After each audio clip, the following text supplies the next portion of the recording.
trabajaste junto con tu amiga. ¿Lo estás exigiendo? Oye, si yo puedo ir.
Hola, buenas tardes, ¿cómo están? ¿Todos bien? ¿Me escuchan bien? Desde la alcaldía se te escucha bien. Perfecto, ¿de la alcaldía? Buenísimo, buenísimo, me alegro. Ya sabes quién es, Ariel. Sí, sí, dale. Genial, Hola, sí, sí, sí, se escucha genial. perfecto, perfecto. Bien, bueno, disculpe que se me atrasó todo y no podía llegar encima del tránsito, acá llueve, peor todavía. Bueno, la idea de hoy es más o menos que vayamos, hagamos todo una unión de todo lo que vimos, ¿sí? Y charlemos cómo más o menos va a ser el examen, ¿sí? Este, para darle cierto orden en cuanto a la atención. ¿M? Entonces, nosotros estuvimos viendo por separado lo que fue la parte de respiratoria, vimos separado la parte del tórax, ¿sí? Vimos separado la parte de las piernas, el manejo de hemorragias, ¿sí? Pero ahora, hoy vamos a unir todo. Entonces partimos de la lesión y que nosotros nos vamos a manejar cuando estamos en situaciones hostiles o lesiones por arma de fuego, nos vamos a manejar por el algoritmo March, ¿sí? Recuerden que la M tenía que ver con hemorragias masivas, la A con la apertura de la vía aérea, la R con la respiración, la C con la circulación y la H con la hipotermia y la hipotensión del paciente, ¿no? Manejar eso. Entonces, nosotros tenemos un evento, una vez que tenemos un evento con arma de fuego, lo primero que hacemos es el control de hemorragias masivas. Cuando nosotros hablamos y sospechamos de lesiones por arma de fuego, lo primero que empezamos es hemorragia, ¿sí? Sabemos que hay hemorragia como una hemorragia, una laceración total de la arteria femoral, genera un desangrado o el fallecimiento de la persona en alrededor de 3 a 4 minutos, ¿sí? Por lo tanto, son situaciones que tenemos que manejar. Dijimos que ante una situación, supongamos que tenemos un disparo en la zona del muslo y un sangrado importante, vamos a manejar con torniquete, ¿sí?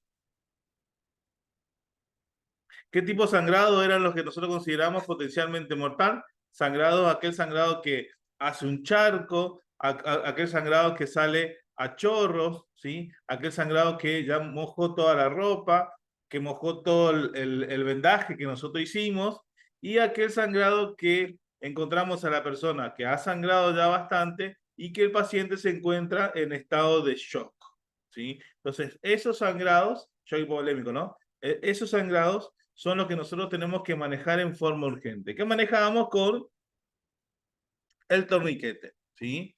Hablábamos del torniquete de uniones, que se utiliza tanto en las extremidades, o sea, tanto en los brazos como en las piernas, y se coloca, como dijimos, fuerte, alto y apretado. ¿Sí? Lo más cerca posible del cuerpo, si es el brazo o la pierna cerca a la ingle, el brazo cerca a la axila, lo más cerca posible, y ya de entrada bien ajustado para después terminar de girar la varilla y ajustar bien. Y en el caso que no teníamos y íbamos a improvisar con algo, que sea dentro de todo lo más ancho posible, no un cable, no un alambre para que no genere daño muscular. Y lo mismo, ajustar todo lo necesario hasta que corte el sangrado, ¿sí?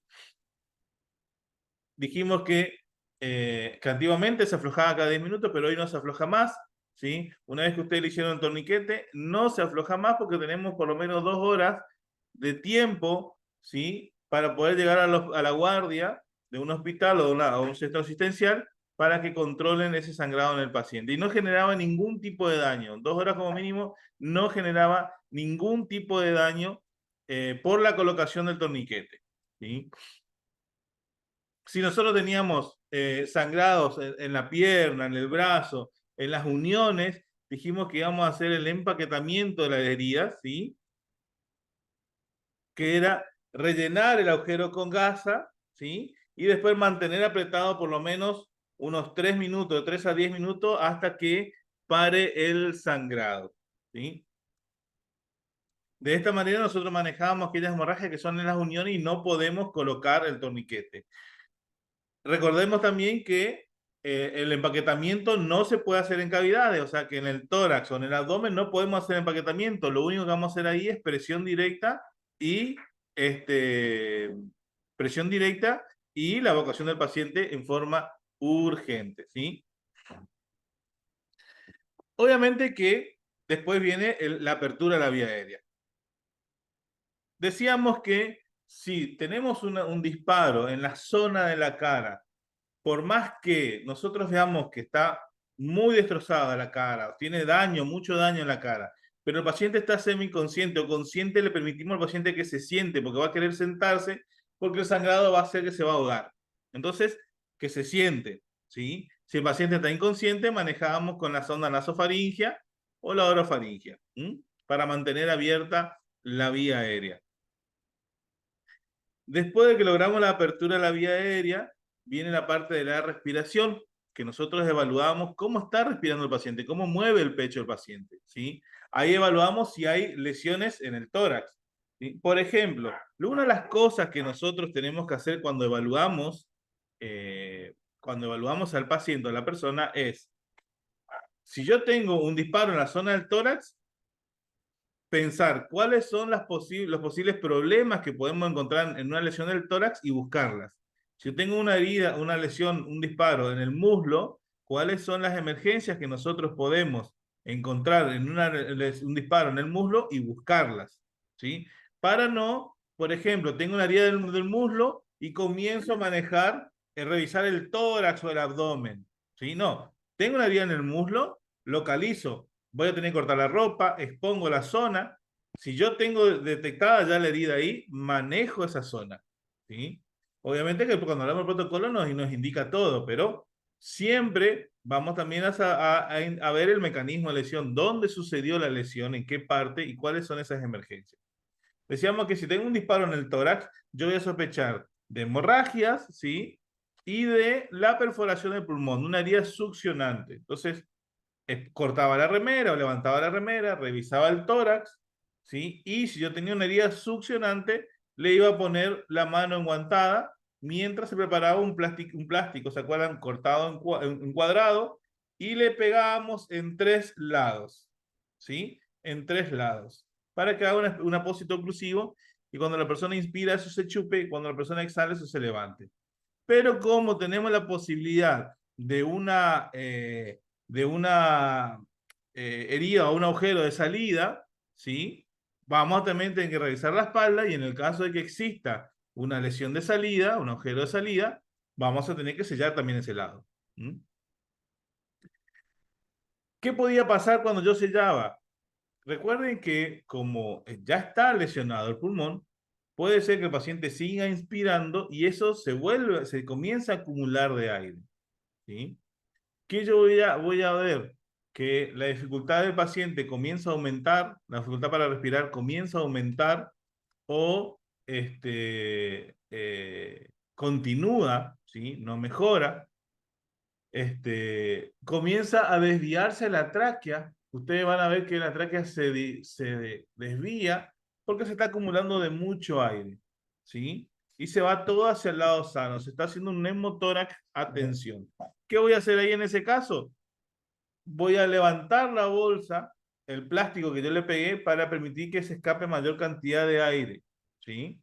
Recuerden, estas son situaciones muy críticas que nosotros tenemos que manejar y evacuar. Porque lo que necesitaríamos ahí es una descompresión de tórax. Pero para este nivel de curso y de entrenamiento, no podemos hablar de descompresión de tórax. Lo único que hacemos es ahí despegar un poco más y permitir que se escape más aire con la bolsita, ¿sí? Del apósito oclusivo que yo le hice, y iniciar el transporte urgente. O, en el caso que tengamos que sí o sí esperar la ambulancia, bueno, esperar la ambulancia y dar aviso de esa situación cuando el paciente llega. Otra cosa que podemos tener también que se puede dar en este tipo de lesiones es que el pulmón en lugar de aire se llene de sangre, pero básicamente es lo mismo, ¿sí?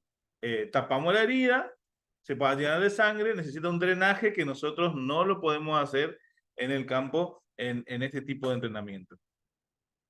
Una herida en el abdomen es complicado, ¿sí? Es complicado porque depende el órgano que lesione, puede generar desde el volcado del contenido, si perfora el estómago, si perfora el intestino, hacia adentro del estómago, aparte del sangrado y la hemorragia que tenemos, ¿sí?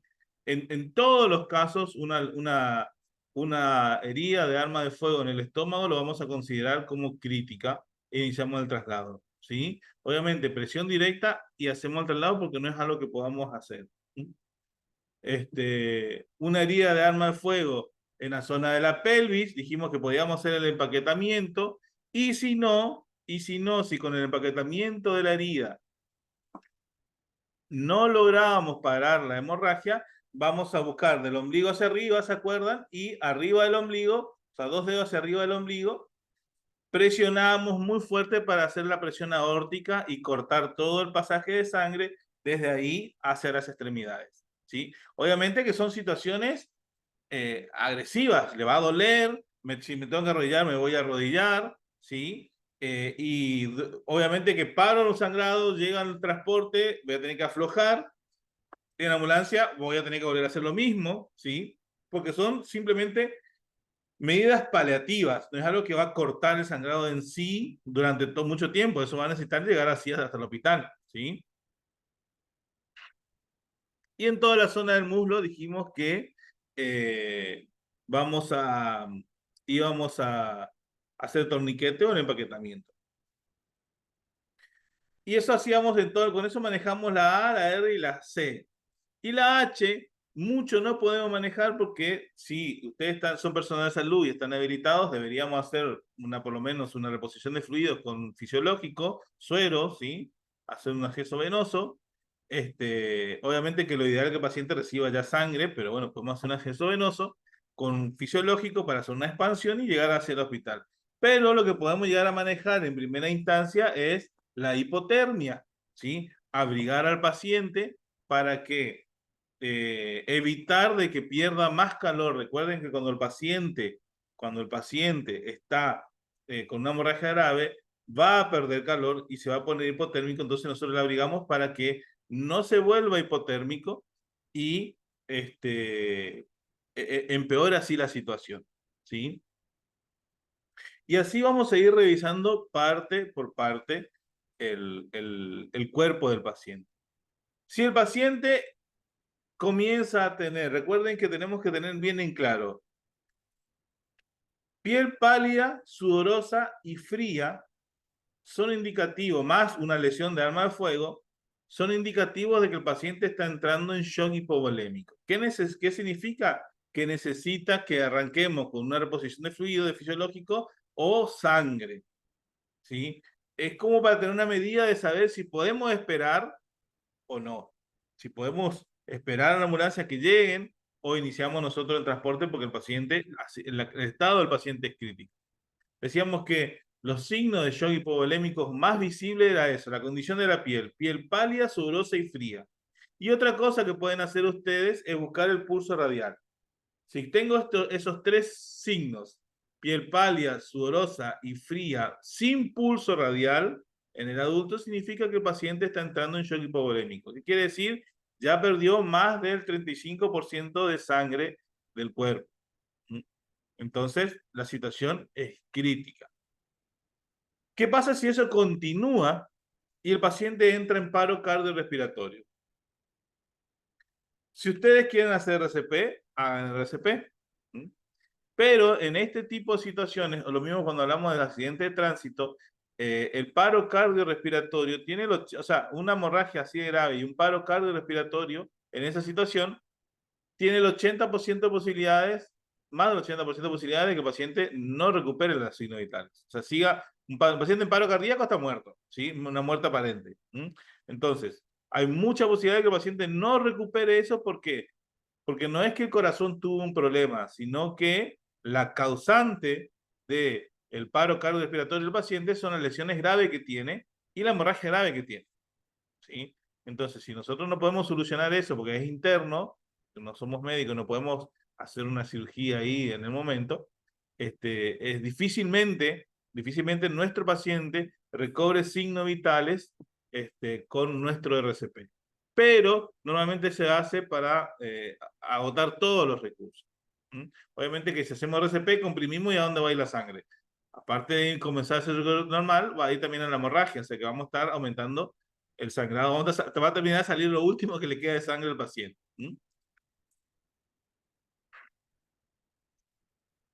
Eso básicamente es todo lo que nosotros vamos a hacer en cuanto a lesiones de arma de fuego. Obviamente que lo primero y principal es la seguridad de la escena, ¿sí?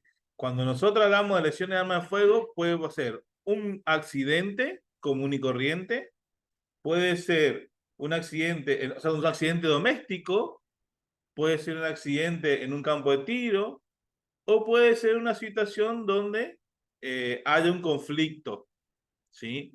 En todos los casos tenemos que asegurar la escena. Si estamos en un domicilio donde, no sé, alguien se puso a jugar con una pistola o quiso limpiar y, bueno, no cumplió las normas de seguridad del manejo de arma de fuego, nosotros vamos a tener que asegurar el arma para poder atender a esa persona, ¿sí? Recuerden, lo mismo que en un campo de tiro, si alguno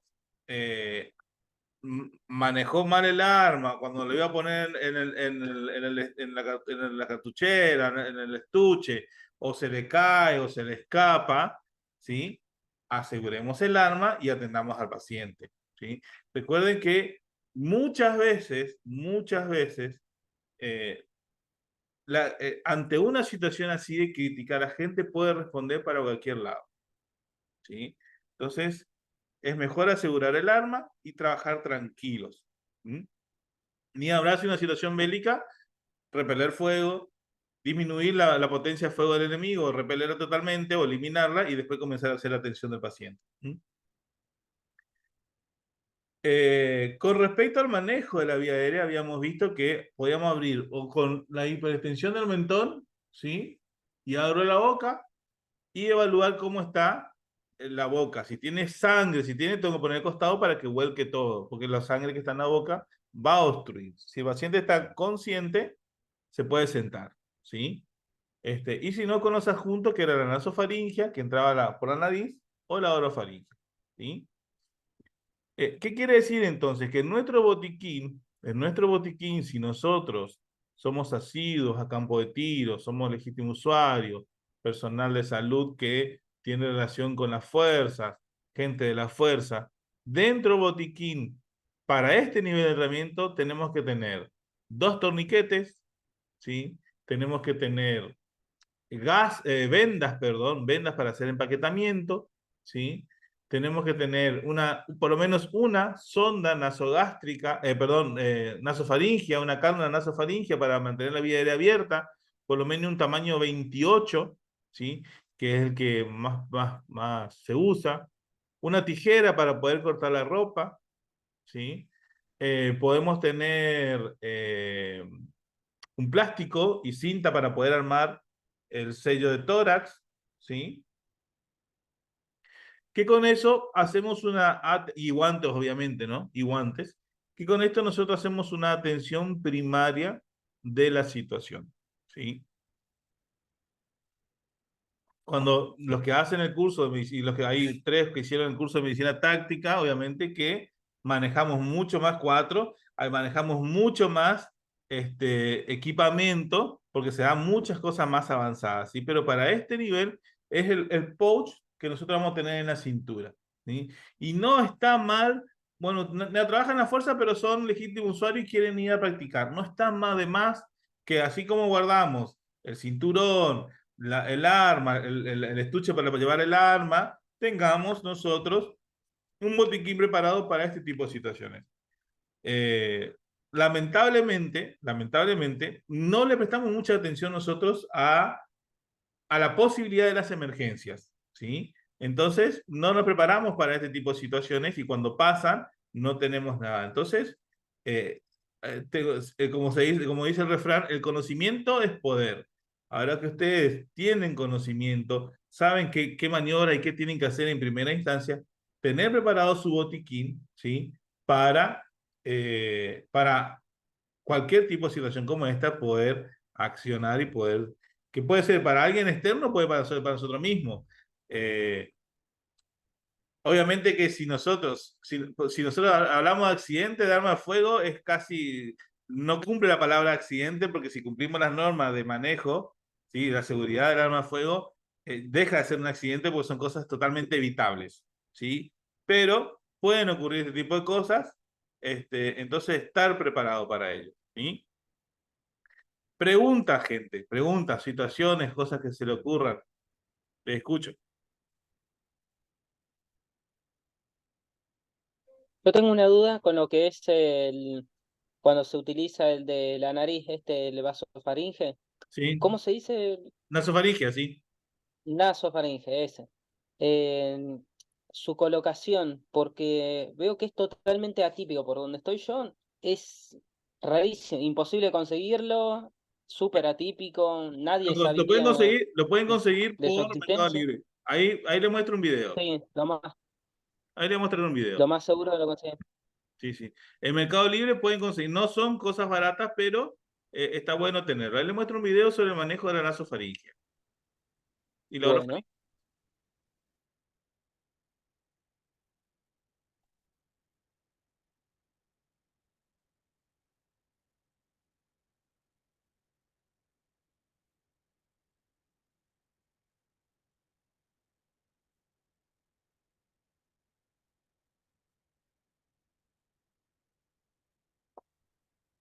Ahí ya va a empezar el video. A ver los aspectos básicos de la vida aérea, ¿sí? Recuerden que nuestra forma de elegir entre uno y otro va a tener con el nivel de conciencia y el reflejo nauseoso del paciente. Si el paciente tiene reflejo nauseoso intacto o está con nivel de conciencia, vamos a utilizar la cánula nasofaríngea, ¿sí? Que esta es mucho más grande y va a ingresar por la nariz. En cambio, si el paciente está inconsciente, no tiene reflejo nauseoso intacto, vamos a utilizar la cánula orofaríngea, ¿está? Obviamente que tenemos que seleccionar el tamaño. ¿Por qué? Porque un tamaño mucho más grande puede obstruirse o puede, perdón, bajar la epiglotis, tapar la vía aérea, o si es mucho más corto, puede obstruirse con la base de la lengua. Y en ambos casos. Entonces, arranquemos con las cánulas orofaringeas. Tenemos 2 modelos. Tenemos las cánulas de Mayo, como podemos ver, es una especie de tubo, ¿sí? Donde en esta forma, en esta parte, va a quedar apoyada la lengua. En cambio, la cánula de Bergman tiene canales a los costados, está acanalada a los costados, ¿sí? Cumple la misma función. ¿Cuál es la diferencia? Es que si tenemos algún tipo de objeto, puede llegar a obstruirse la cánula de Mayo, ¿sí? Porque tapa la boca de la entrada de aire. En cambio, la cánula de Bergman no se obstruye porque por más que se tapa acá, el aire entra por los costados. ¿Ah? Bien, obviamente que cuando voy a manejar la vía aérea tengo que tener todas las normas de seguridad bien colocadas, guantes, barbijos, antiparras, y en este caso, una cuestión de que se vea bien todo y pueda expresar mejor, entonces no lo tengo. Lo primero que voy a hacer es medir la carga. ¿Cómo se mide? Se mide de la comisura del labio al músculo de la nariz. ¿Sí? Esta, por ejemplo, es un poquito más grande. Cambio esta, que es el tamaño correcto para este muñeco. ¿Sí? Siempre que yo voy a medir en la forma anatómica, en cómo va a entrar. ¿Sí? No al revés, la forma no anatómica o antianatómica. ¿Sí? Una vez que tengo el tamaño correcto, voy a abrir la boca con la técnica de dedos cruzados, ¿sí? Y de ahí voy a insertar el objeto hasta la mitad aproximadamente del paladar, o sea, donde termina el paladar duro, giro 180 grados y se lo voy a colocar. ¿Sí? Una vez que está colocado, comienzo a insultar. ¿Sí? ¿Qué pasaría si mi paciente tiene reflejo nervioso o recupera la conciencia? Va a comenzar a tener reflejo nervioso. Se lo tengo que sacar siempre continuando la forma que tiene la carta. ¿Sí? Entonces, bien fácil. Abro la boca, ¿sí? Coloco hasta donde termina el paladar duro, giro 180 grados y le termino de colocar. E insulto. ¿Sí? Recuerden que el ritmo ventilatorio va a ser 1 cada 5 segundos en el adulto. Sí. ¿Sí? No es conveniente hiperventilar al paciente porque podemos llevar a la alcalosis ventilatoria. Bien, esta cánula que vimos ahora es básica también, la podemos tener, pero si nosotros vamos a decir, bueno, ¿cuál de las dos? Si ustedes me preguntan a mí, ¿cuál de las dos es mejor que tenga? Es la siguiente, la nasofaringia. ¿Por qué? Porque en este sí o sí nuestro paciente tiene que estar inconsciente. ¿Sí? Sí o sí tiene que estar inconsciente. En cambio, con la, vamos a ver ahora, la nasofaringia, ¿sí? El paciente puede estar consciente o semiconsciente. ¿Mm? Con respecto a esta cánula, dijimos que tiene que estar el paciente totalmente inconsciente o no tener reflejo nervioso. En el caso de que el paciente esté semiconsciente, ¿sí? Vamos a utilizar las cánulas nasofaringias. Vamos a ver que esta es mucho más grande, ¿sí? Y va a ingresar por la nariz. ¿Qué tenemos que tener en cuenta? Como pueden ver, esta boquita, el bisel, ¿sí? Tiene que apuntar siempre al centro de la región. Siempre tiene que ir hacia el centro, ¿sí? ¿Qué quiere decir? Que si yo voy a insertar por la narina o la fosa nasal derecha, va a entrar de esta manera. Ahora, si va a ingresar por la fosa nasal izquierda, entra hacia arriba. ¿Sí? Por lo tanto, voy a tener que quitar. ¿Sí? Lo primero que yo tengo que hacer es, obviamente, medir. Se mide de la fosa nasal al lóbulo de la oreja, también en forma anatómica. Una vez que tengo el tamaño, lo que voy a hacer es lubricar. Lo que hago es lubricar nuevamente el guante y ahí voy a lubricar la cánula para que ingrese mejor. ¿Sí? Una vez que está bien lubricado, voy a proceder. Recuerden que dijimos, en la fosa nasal derecha entra directo. ¿Sí?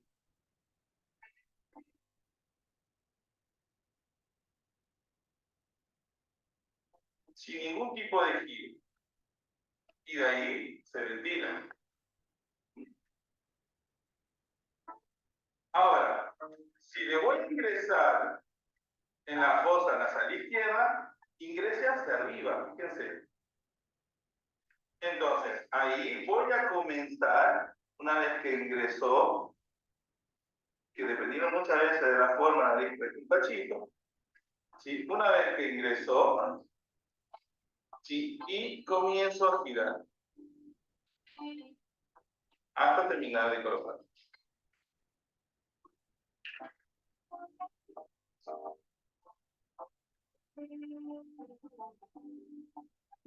De esta manera utilizamos los apuntos básicos de la diaria. Dijimos que teníamos la cánula orofaringe y la nasofaringe.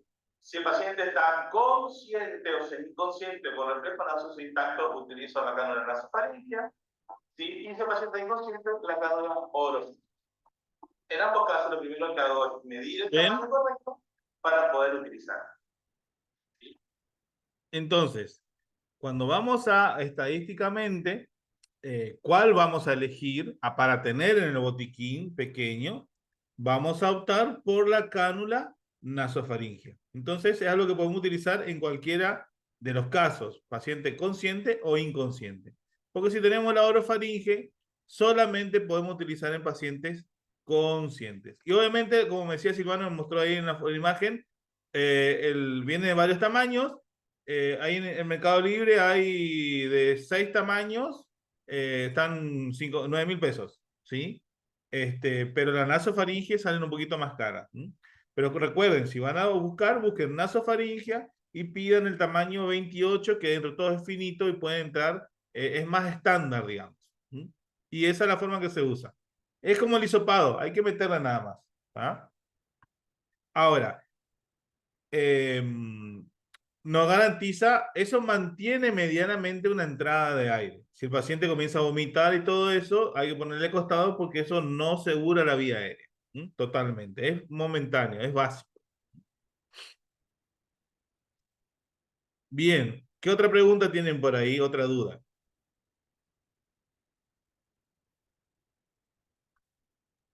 De momento era eso, lo de esos instrumentos que me eran rarísimos. Después lo que es empaquetamiento, uso de torniquete y eso lo tengo claro. Perfecto. Recuerden que esas son lo básico. Entonces dijimos, en el botiquín, 2 torniquetes, ¿sí? Sonda nasofaringia, vendas para poder hacer empaquetamiento, por lo menos 2 vendas, ¿sí? Para poder hacer empaquetamiento. Si quieren puede tener ya cortado un plástico para poder armar la válvula de 3 vías, o sea, el sellado de 3 lados, ¿sí? Tijera, guantes, y con eso estarían para los manejos normales, digamos, ¿sí? Para manejos normales. Alcohol en gel, barbijo también. Sí, barbijo, sí, Todo alcohol en gel, bioseguridad en barbijo, todo lo que general. sea la protección de ustedes. ¿Sí? Todo lo que sea la protección de ustedes está genial. Este, y estaba por decirles, bien, supongamos de que hay un disparo en la pierna o en el brazo, donde tenemos no solamente la hemorragia, sino que también tenemos fractura. ¿Sí? No se preocupen por la fractura. Porque ustedes se van a preocupar porque si es una fractura, evidentemente es una herida importante, hay un sangrado importante, ustedes hacen un torniquete y trasladan al paciente. La fractura ya está manejado el daño peor que va a producir la fractura. O sea, la fractura, ¿por qué se inmoviliza? Para que no se haga expuesta o para que el movimiento excesivo de la fractura no corte una arteria o una vena importante. ¿Sí? En el caso de ustedes que ya hicieron un torniquete, están manejando esa situación. La posibilidad, no la posibilidad, pero están manejando la consecuencia. Ya están evitando el sangrado. Entonces, son lesiones secundarias que no ponen en riesgo la vida del paciente porque ustedes ya manejaron con el torniquete.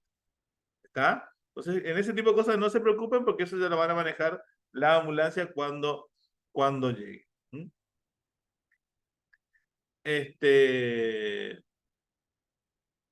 Con respecto al suero y todo eso no le vamos a hablar porque, como les digo, eso lleva más tiempo, es el otro curso y bueno, es también estar pasando por sobre las leyes que nos impiden, si son personal de salud o no, poder hacer suero y todo eso, que para no complicarnos, no lo vemos en este nivel de entrenamiento.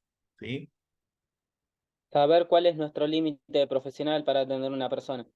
Claro, siempre que ustedes no hagan ninguna maniobra invasiva, están dentro de la ley. Exactamente. ¿Sí? Y la Exactamente. nasofaringia o la orofaringia no son consideradas invasivas porque están ingresando en un espacio abierto y aparte no estéril. Nosotros tenemos lugares estériles en el cuerpo y lugares no estériles. Las cavidades no son estériles. La boca no es estéril, el ano no es estéril, ¿sí? Entonces, si ustedes van a poner, o la nariz no es estéril, ustedes van a poner nasofaringia, no están rompiendo la ley, por así decirlo, y aparte es una necesidad porque si no se maneja la vía aérea, el paciente puede asfixiarse y entrar en paro respiratorio y complicarse la situación. Así que bueno, eso es un resumen de todo lo que haríamos en forma rápida, lo que deberíamos hacer ante situaciones de heridas de arma de fuego, ¿sí? En principio, evaluar la zona, dónde fue el disparo, ¿sí?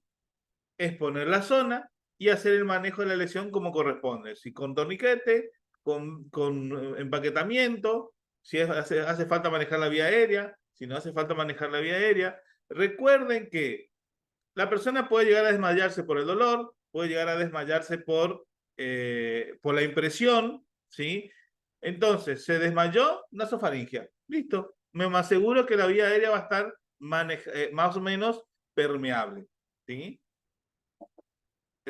Porque puede pasar de todo. O sea, no, el dolor, según dicen, yo nunca me disparé nada, excepto aquella vez con el Airsoft, que el Airsoft me dolió. Imagínense un disparo real. Duele mucho, entonces la persona puede llegar a perder, desmayarse y manejamos. ¿Se desmayó? Manejamos con la nasofaringia. Si no tengo nasofaringia, bueno, le levanto el mentón, ¿sí? Y lo mantengo ahí levantado, ¿está? Para hacer el manejo de la herida y el control de la hemorragia. Lo más importante es el control de la hemorragia, ¿sí? Y obviamente, acceso rápido al sistema de emergencia. ¿Sí? Bien, con respecto al examen, vamos a hacer no este lunes, sino el lunes de la semana siguiente. Tienen toda una semana para estudiar a fondo, ¿sí? Y voy a poner el link. El link va a estar habilitado durante todo el día del lunes, sería el lunes, le digo la fecha.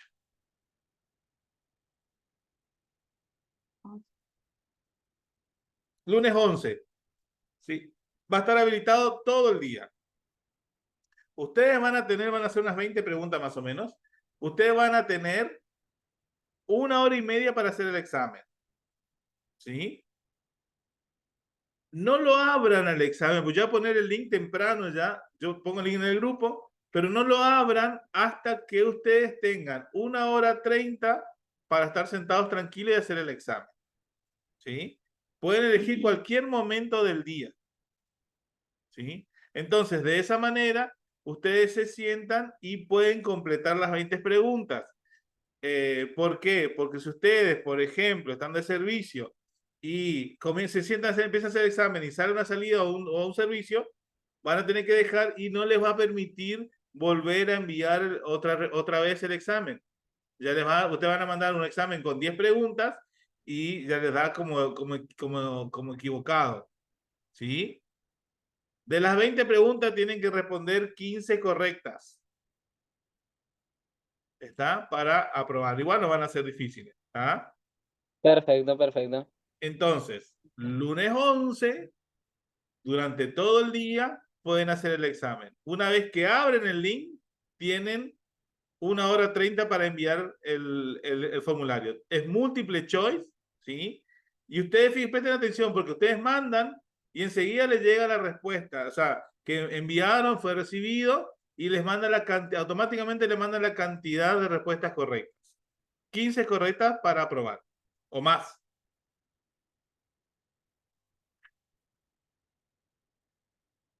¿Está?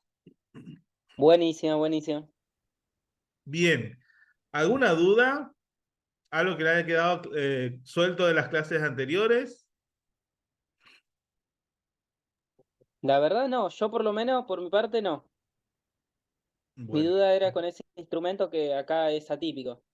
Después el resto de los tratamientos son todos acá, que ya hemos hablado varias veces. perfecto, perfecto. Lo que yo voy a hacer también es poner un link, pasarle el link de donde están todas las clases juntas, ¿sí? El link del Drive para donde están todas las clases juntas, entonces para si quieren reverlas, sacarse las dudas y terminar de hacer los apuntes. Buenísimo, buenísimo. Genial, Maxi. Así que bueno, Sí, gente. Espero que le haya gustado el curso, que le haya gustado las charlas, que le haya servido, ¿sí? De entrada, agradecido por aquellos que no me conocían, por la confianza, ¿sí? Y bueno, espero verlos en próximos cursos. El grupo no se cierra, ¿sí? Entonces, les puedo ir pasando información de los cursos que se están dando. Ahora el mes que viene va a haber un curso de parto prehospitalario, ¿sí? Emergencia obstétrica y parto prehospitalario. y también va a haber un curso de herramientas para el manejo del intento de suicidio, ¿sí? Que también para ella es interesante, ¿sí? Va a haber, esos dos cursos tenemos en diciembre. Y después le voy a poner el flyer para ver, para que vean las fechas. Pero 18 y 19, uno es 18, el de parto es 18 y el de herramientas para el manejo del suicidio es el 19, ¿sí? Inicia, porque son dos, el de parto son 2 clases y el de herramientas para el manejo del suicidio son 4 clases. Entonces ustedes van a ir, Buenísimo, buenísimo. yo voy poniendo en el Buenísimo, grupo después perfecto. informaciones. Así que, Excelente. así Está que bueno, interesante gente. esto. Sí, sí, es interesante. Es interesante porque yo sé, el dinero, gente, va y viene. El dinero va y viene, ¿no? Pero el Sí. tiempo que uno invierte y el conocimiento que se adquiere son cosas que nos queda a todos, ¿sí? Que nos queda a todos y bueno, El conocimiento es eterno. sí. Y el momento que lo tenemos que usar es cuando realmente decimos, estuvo bueno que hiciera el curso de parto, por ejemplo, ¿sí? Más que ya que estamos en Exactamente, la sí. calle y de patrulla y todo eso, son cosas interesantes. Ujú. Yo justo acabo de terminar el instructorado de primeros auxilios en RCP y uso de DEA. Y el de Buenísimo. parto me interesa también aprender. Dale, perfecto, perfecto. Así que después le voy a pasar el dato. Así que bueno, gente, lunes 11, durante todo el lunes está habilitado el link para hacer el examen. Tienen 1 hora 30 una vez que lo abren, ¿sí? Y automáticamente les va la respuesta de cuánto hicieron correcta. 15 a más para aprobar. Si no aprueban, tienen una semana para hacer el recuperatorio. Igual yo creo que todos van a aprobar porque no son difíciles las Perfecto. preguntas, pero si no aprueban, o si no lo pueden hacer el lunes por trabajo o algo, me avisan y lo hacen el martes. O sea, no hay problema con eso tampoco. Les habilito, ¿sí? Ah, bueno, genial, genial. Pues por ahí hay cuestiones de servicio, a veces está todo bien, sale un incendio o algo y se complica, entonces me avisan y hacen el martes. Exactamente, sí, sí, sí, sería genial. Así que, gente, bueno, ha sido un gusto a los que no conozco haberlos conocido, a los que ya hicieron cursos conmigo, verlos de nuevo, ¿sí? Y nada, aquellas cosas que les gustaron del curso, comenten para afuera, lo que no les gustó, me escriben al privado, me dicen, che, mira, esto está bueno cambiar, como para ir mejorando, y estamos abiertos siempre a todo, ¿no? Genial. Sí, sí, sí. Buenísimo. Gente, vamos cerrando. Muchas gracias por todo, profe. Gracias a ustedes, gracias por el tiempo, gracias por la paciencia. Y el lunes, bien temprano, le estaré colocando el link. Si me llego a olvidar, los que son tempraneros, me hacen recordar y yo pongo el link, ¿sí? Te lo voy a Listo, hacer recordar. ahora después va a colocar con todos los cursos, Todas las clases, sí. todas las clases. Sería genial porque yo, bueno, tengo que cambiar el teléfono, justo se me mojó una salida, así que tengo que cambiar, me falta para revisar. Dale, perfecto, perfecto. No hay problema. Yo voy a subir esta y mañana pongo el link con todas las clases. Excelente. Buenísimo, gente. Un abrazo, que tengan un buen fin de semana y nos estamos encontrando la semana que viene, lunes.